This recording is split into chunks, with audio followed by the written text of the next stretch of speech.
வணக்க நண்பர்களே. நாம பூம்புகார் பக்கத்துல இருக்கக்கூடிய திருவெண்காட்டுக்கும் மிக அருகில இருக்கக்கூடிய திருமேனி அழகர், அதாவது மணி கிராமம்னு சொல்லுவாங்க. மணி கிராமத்தார்ன்னு சொல்ற வணிக குழுக்கள் அதிகமா வாழ்ந்த பகுதி அது சொல்லப்படுது. இந்த கோவில தான் இன்னைக்கு பார்க்க போறோம். விநாயகர் வாசல்ல நீங்க பார்க்கலாம். விநாயகர் லலிதாசன கோலத்துல இருக்கிறார். அதேமாரி பலிபீடம், அதேமாரி நந்தி வந்து சற்று சாய்ந்த அமைப்புல இங்க இருக்கிறார். இது ஒரு காலத்துல வந்து பார்த்தீங்கன்னா, முழுக்க முழுக்க நெறைய வணிகர்கள் வாழ்ந்த பகுதி மணி கிராமத்தார்ன்னு சொல்லுவாங்க. இந்த மணி கிராமத்தார பத்தி நம்ம பின்னால பார்ப்போம்.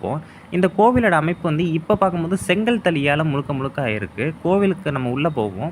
இந்த கோவிலுக்கு முன் பக்கத்துல பார்த்தீங்கன்னா, நடராஜர் சாலை இருக்கு. ஆனா நடராஜர் சிலை இங்க இல்ல. திருவெண்காடு கோவில்ல பத்திரப்படுத்தி வைக்கிறாங்க.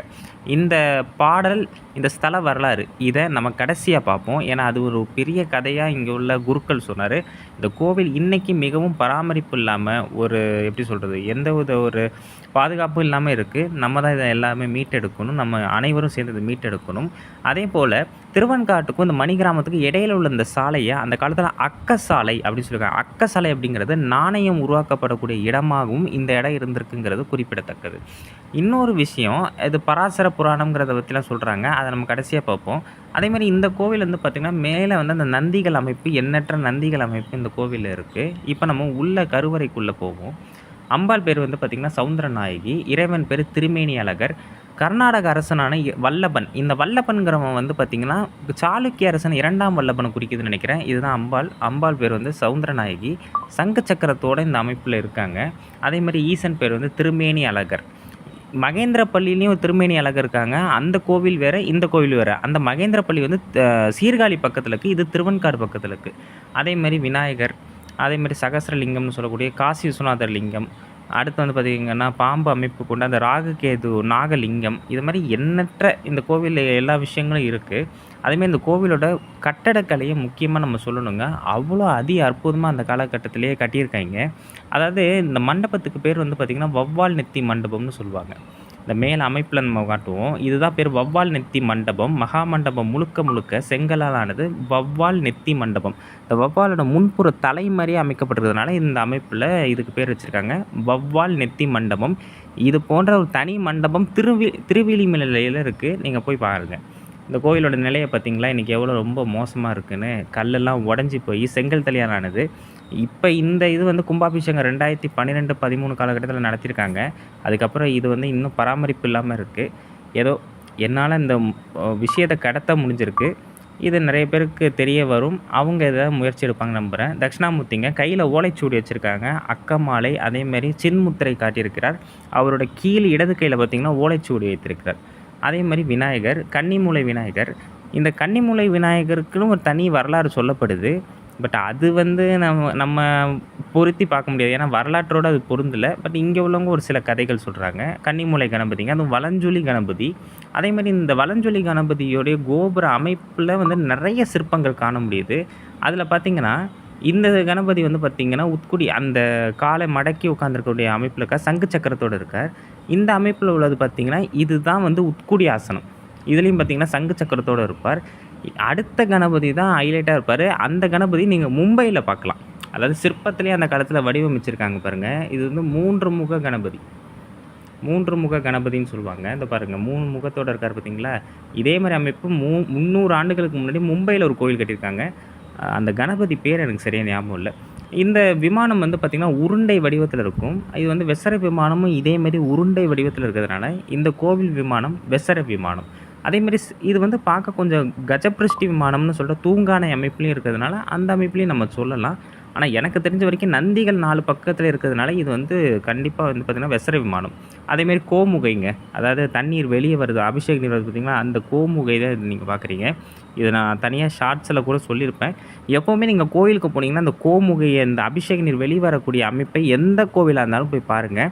ஒவ்வொரு கோயில்லயும் தனித்துவமா இருக்கும். அந்த கோமுகை போறதுக்குன்னு தனித்தனி ரூட்ஸ் வச்சிருப்பாங்க. இதெல்லாம் பார்த்தாலே நெறைய ஆர்க்கிடெக்சரல் பிளானிங்லாம் நமக்கு ஒரு தெரியறதுக்கான ஒரு வாய்ப்பும் நமக்கு கிடைக்குங்கிறதுனால தான் இதெல்லாம் தேடி தேடி போடுறேன். நெறைய நண்பர்கள் கேட்டிருந்தாங்க. அதெல்லாம் தேவையில்லாதுன்னு சொன்னாங்க. பட் இதுவும் நமக்கு தேவையானது தான். ஸோ அதனால எதையும் நம்ம விட்டு வைக்கக்கூடாது. எல்லாத்தையும் நம்ம சொல்றது தான் நம்முடைய வேலை. அதற்கு அடுத்து பார்த்தீங்கன்னா, முருகப்பெருமானோட சன்னதி. வழக்கம் போல வள்ளி தெய்வானையோட இருக்காங்க. எல்லாமே பூட்டி கிடக்கிறதுனால இப்படி எடுக்க வேண்டியதா இருக்கு. வள்ளி தெய்வானையோடு இருக்கிறார். இந்த முருகனை நான் தூரத்துலேருந்து பார்க்கும்போது கொஞ்சம் பிரம்மசாஸ்திர வடிவத்தில் இருக்கிற மாதிரி தெரிகிறாரு. பட் சரியாக எனக்கு தெரியல. அதுமாதிரி மயிலோடைய இதுக்கு அதுவும் ஒரு பாம்பை தன்னோட வாயில் பிடிச்சிருக்கிற மாதிரியான அமைப்பில் மயிலும் இருக்குது. அடுத்து வந்து பார்த்திங்கன்னா மகாலட்சுமியோடைய இது சொல்கிறாங்க. இங்கே வந்து கஜலட்சுமியாக இருக்காங்க. அதாவது 2 யானைகள். அதே மாதிரி பார்த்திங்கன்னா முருகப்பெருமானுக்குன்னு தனியாக அந்த விமான கோட்டமும் பாருங்கள் உருண்டை வடிவத்திலே இருக்கும். ஸோ இந்த கோவிலில் உள்ள எல்லா விமானங்களுமே வெசர விமான அமைப்பில் இருக்கிறது கூடுதல் சிறப்பாக இருக்குது. இது மாதிரி நான் எந்த கோயிலையுமே பார்த்ததில்ல. ஸோ ஒவ்வொரு கோயிலுக்கும் ஒவ்வொரு சிறப்பு இருக்குது. நீங்கள் வெசர விமானம் வந்து உருண்டை வடிவத்தில் இருக்கிறது வந்து பார்த்திங்கன்னா குறுக்கை கோவில் இருக்கும். அதுவும் விநாயகர்னு சொல்கிற அந்த குறுக்கை விநாயகருடைய விமானம் வந்து பார்த்திங்கன்னா கொஞ்சம் உருண்டை வடிவத்தில் இருக்கிறது சொல்லுவாங்க. அதுமாதிரி இப்போ நீங்கள் ஒரு மரம் பார்க்குறீங்க பார்த்தா இது பன்னீர் மரம்னு சொல்லுவாங்க. இதுதாங்க விமானம். முழுக்க இது விமானம் உருண்டை வடிவத்தில் இருக்கு பாருங்க. வெசர விமானம் சொல்லுவாங்க. இல்லைன்னா செமி சர்க்கிள் வடிவத்தில் இருக்கும். அரைக்கோளம்னு சொல்கிற செமி சர்க்கிள் வடிவத்தில் இருக்கும். அடுத்து வந்து பார்த்திங்கன்னா சண்டிகேஸ்வரர். இவர் தான் சண்டிகேஸ்வரர். துர்க்கை தேவியோட சன்னதிலாம் தனியாக வச்சுருக்காங்க. ஏன்னா பாதுகாப்பின்மையாக இருக்கிறதுனால தனியாக வச்சுருக்காங்க. இந்த மரம் பேர் பன்னீர் மரங்க. இந்த கோயிலோட தலமரம் வந்து பார்த்திங்கன்னா பன்னீர் மரம். அதான் நீங்கள் படத்தில் பார்க்குறீங்க. ரொம்ப பராமரிப்பு இல்லாமல் இலைத்தலைகளோட ரொம்ப பாதுகாப்பின்மையோடு இந்த கோவில் இருக்குது. ஏதோ நம்மளால் முடிஞ்ச வரைக்கும் இந்த செய்தியை கடத்த முடியும். இதை ஹெச்ஆர்சி டிபார்ட்மெண்ட்டாக கொஞ்சம் பார்த்தா நல்லாயிருக்கும். இது வந்து அம்பாலோட கோட்டம்ங்க. அம்பாலோடைய விமானமும் இதே அமைப்பு தான்.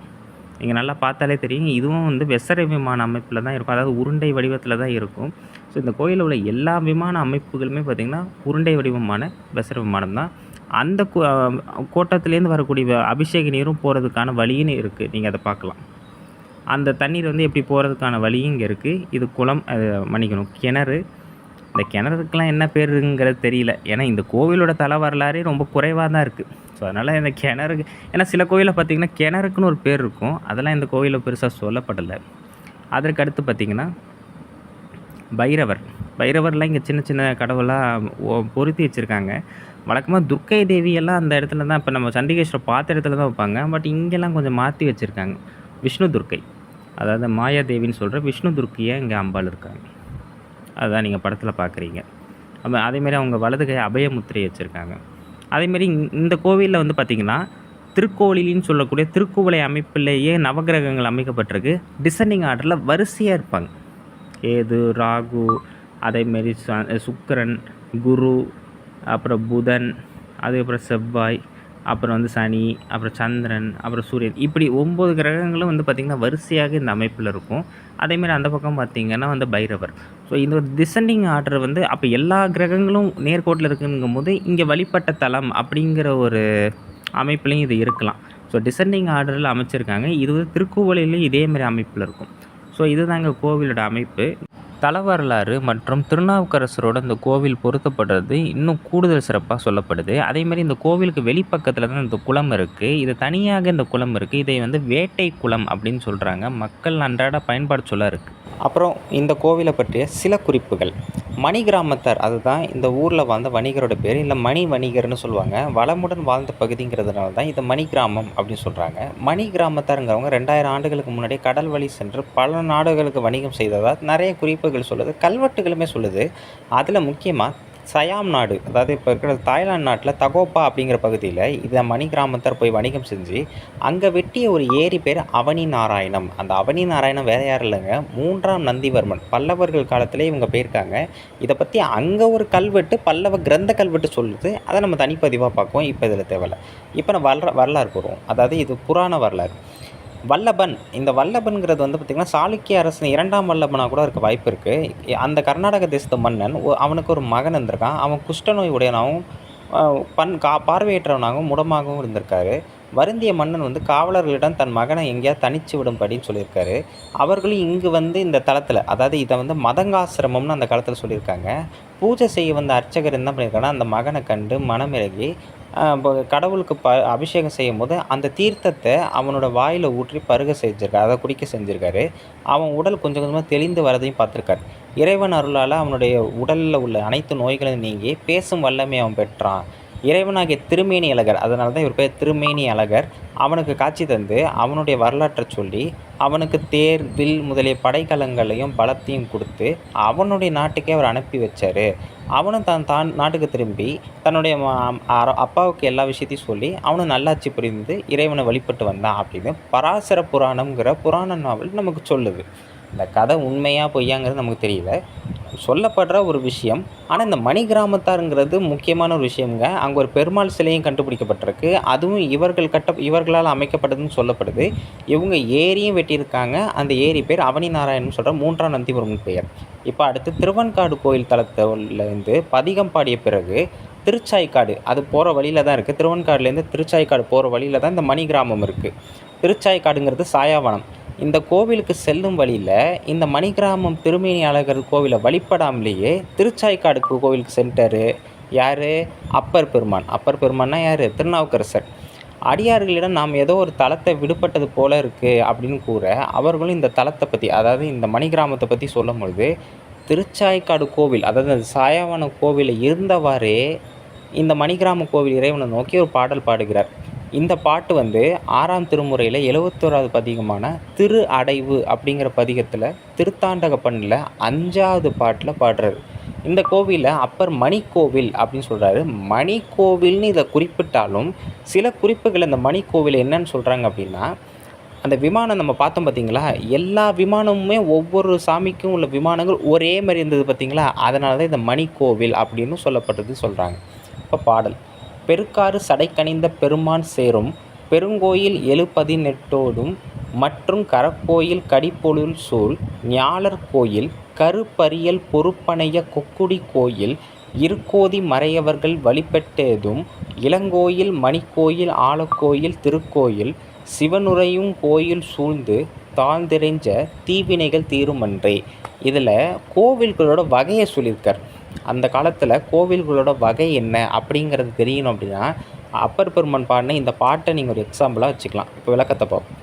நீர் பெருக்கினை உடைய கங்கை ஆற்றை சடையில் அணிந்த சிவபெருமான் திகழும் 78 பெரிய கோயில். தஞ்சை பெரிய கோயில் கட்டுறதுக்கு முன்னாடி 78 பெரிய கோயில்கள் இருக்குது. அதெல்லாம் உள்ளூரில் இருந்த நம்ம கோவில்கள் தான்.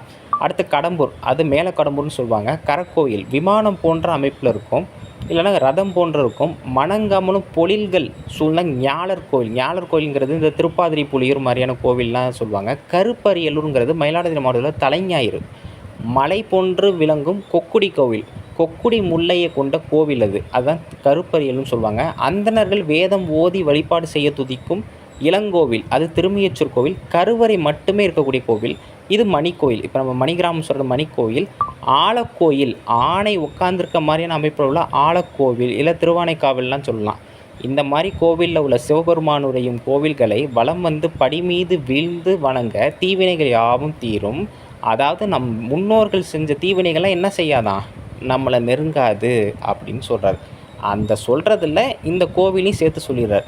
அப்போ இந்த கோவிலை பாடின மாதிரி ஆயிடுச்சுல. ஸோ அதனால் இந்த கோவில் ஒரு தேவார வைப்புத்தலம். இதுதான் இந்த கோவிலை நமக்கு அடையாளமும் காட்டுது. ஸோ தேவார வைப்புத்தலங்களில் இந்த கோவிலும் ஒரு முக்கியமான தலம். இன்னும் இதை மாதிரி பல தலங்கள் இருக்குது. அந்த தலங்கள் தேவார தலங்கள் பாடல்கள் கிடைக்காதனால நமக்கு எதுவும் தெரியல. இந்த தகவலை எல்லாருக்கும் பகிருங்க. ரொம்ப முக்கியமான தகவல். நன்றி, வணக்கம்.